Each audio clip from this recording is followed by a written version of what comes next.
isang scholar ng Philippine Coast Guard, PCG, ang nagtapos bilang magna cum laude sa United States Coast Guard Academy, USCGA.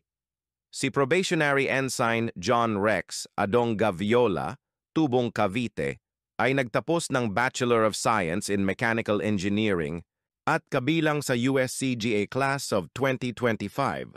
Ginanap ang graduation noong Mayo 21 sa Connecticut, USA na dinaluhan ng matataas na opisyal ng US Homeland Security at US Coast Guard.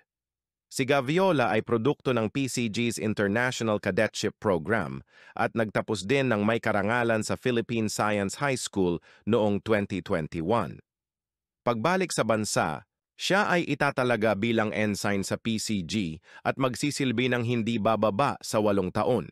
Binati siya ng PCG at umaasang magiging huwarang opisyal katuwang ang suporta ni Pangulong Marcos Jr. sa pagpapaunlad ng karera ng mga Coast Guardian. Salamat sa panonood. Huwag kalimutang i-like, i-share at mag-follow.